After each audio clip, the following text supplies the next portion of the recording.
Next up, at UFC 270, we have Michel Pereira versus Andre Fialho. Michel Pereira 26-11, 3-2 in his last 5, riding a 3-fight win streak, and he's coming off of that crazy win over Nico Price. And the win wasn't crazy, but it was a good fight, and both of those guys are nuts. Andre Fialho, 14-3 overall, 4-1, riding a 4-fight stoppage win streak. Andre is taking this on short notice after Pereira's original opponent dropped. Michel Pereira is a capoeira fighter. He's got flashy kicks, spins, and punches, and capoeira is that Brazilian dance fighting, like Legend of the Drunken Master movie. That Brazilian dance fighting, and he's just so athletic, and that's why he's so athletic. It's also why he takes risks that he shouldn't necessarily take sometimes, and why he'll go with flashy technique over practical technique, and could get himself into some trouble. He's unbelievably talented, and historically the read was always he needed to control himself, fix his cardio, and that's how he could be successful. And he's honestly done that. He still has a touch of crazy, but it doesn't define him anymore. And he's only 28. Can you believe that? He is only 28 years old. It is crazy because he looks like Joe Manganiello. He looks like he's like 40. I mean, I looked like that when I was 28, and then I started doing this show, and things changed. He has been able to get 2 decision wins in a row, so he's worked on that cardio. And he's a solid grappler, tons of power, great speed. Andre Fialho is a striker. He's got a nice double jab, heavy leg kicks, and solid takedowns when he needs them. He has legitimate power in his hands, but I would say his kicks are his biggest asset.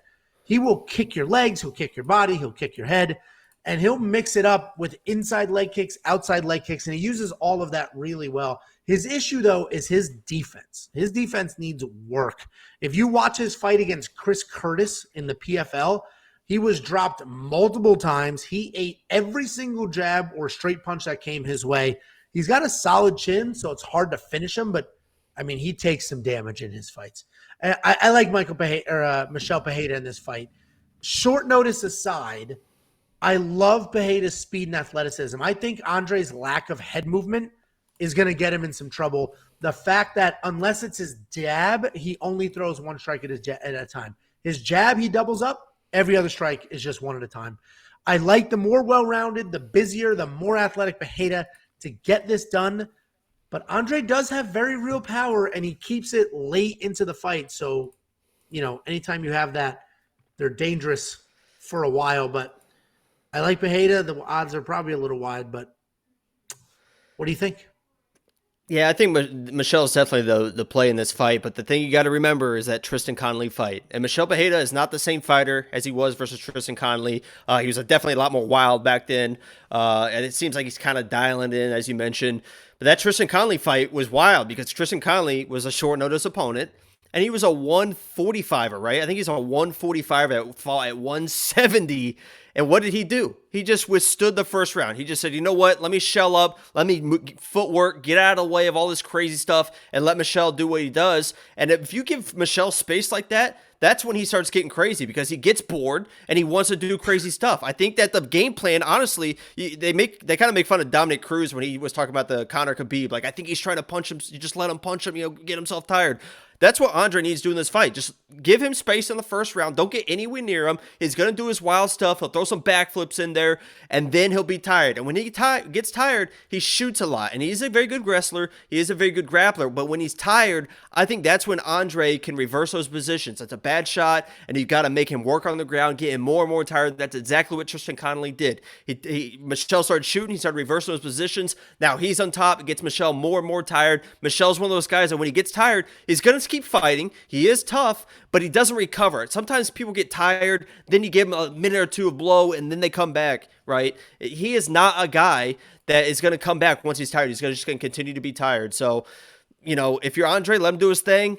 Worry about the second and third rounds and do your thing. But I think Michel's definitely the play because it seems like he's getting less crazy, which, sometimes you take the crazy out of somebody and they become a different fighter and not as good. But Michel's one of those guys where he need to dial it back. I think he's in that perfect little window there. And I think he's a good play and maybe a good play for that $9,100.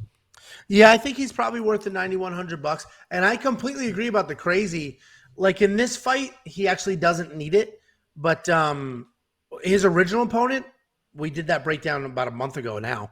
His original opponent, I said he needed the crazy. Like the crazy would benefit him in that fight.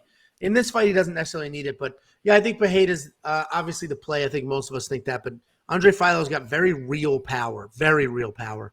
$9,100 is probably worth it. If you're spending the $7,100 on Fialho, you're just waiting, chasing that stoppage. The Monkey Knife Fight strike line, I hate it. 82 is so many strikes, but it is could a be ton because Michel's got real power, man. Because when he does that, even when he doesn't do that crazy stuff, when he just comes straight with a 1-2, if that lands, it is lights out because he is huge for that. I still have no idea how he makes 170 pounds. It's insane. No, he is massive. I'm not going to touch that strike line. I don't like it enough to be. If they both were 80, it'd be. I don't know. I just don't like it enough. But there's definitely some money to be made on this fight. Go to wewantpicks.com/bets. Sign up with any one of our 5 betting partners. Make a deposit. Let me know, and I'll send you $50. Everybody says, "Hey, how do I let you know?" At the website, bottom of the page, there's a contact us. Send us an email. Here's my account number. Here's how I want to get paid. Verify the account. Get you paid. It's that simple.